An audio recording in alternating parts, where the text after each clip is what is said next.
اب یہ کہ ہمیں محبت چاہیے، آرام چاہیے، عزت چاہیے، حلال دولت چاہیے، وقار چاہیے، حفاظت چاہیے، خدا تیری نصرت چاہیے، بندوں کے ہر شر فساد سے بچت چاہیے.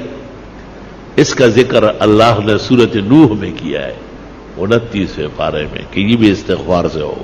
لے سارا کام استغفار سے ہو رہا. علماء نے اس طرح ایک مثال دی کہ اگر فرید گنج شکر، ان کے شیخ قطب الدین بختیار کاکی، ان کے شیخ معین الدین چشتی اور ان کے شیخ عثمان ہارونی اور ان سے بھی بڑے شیخ عبد القادر جیلانی اور سید علی حجویری داتا گنج بخش اور حسن بصری اور علی مرتضیٰ اور چاروں مقرب ملائک، ان سے بھی آپ وظیفہ مانگے. استغفار سے بڑھ کر کوئی وظیفہ نہیں دے. سب کا اتفاق استغفار پر ہوا.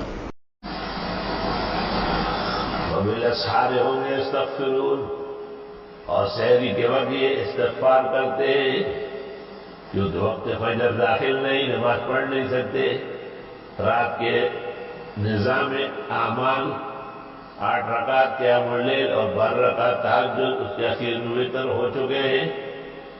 یہ معمول ہے مسلمانوں کا 1400 سال سے کہ اچھے اور نیک عمل کے بعد دعا مانگتے ہیں. تدریب میں جلال سیوطی نے، مرقات میں علی القاری نے اور دیگر اکابر نے اپنے اپنے مقام پر لکھا ہے اور کہتے ہیں جو زیادہ دعائیں مانگے وہ مستجاب الدعوات ہوتا ہے، اور جو دعاؤں پر توجہ نہ دے کہیں مردود الدعوات ہوتا ہے.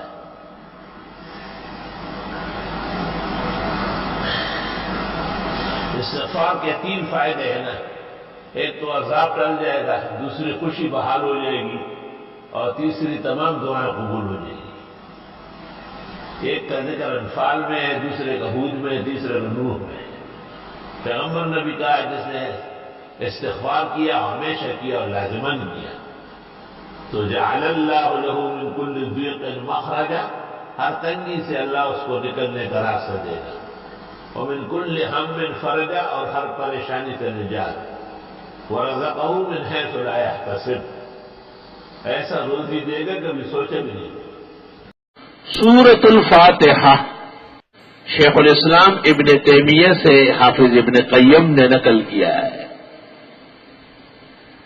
کہ انسان پر جو مصیبت، تکلیف، پریشانی آتی ہے اس میں کسی نہ کسی وجہ سے معصیت کا دخل ہوتا ہے، اور معصیت سے آگ پیدا ہوتی ہے، اور فاتحہ میں تسکین تطمین ہے تو فاتحہ سے وہ آگ بجھ جاتی ہے.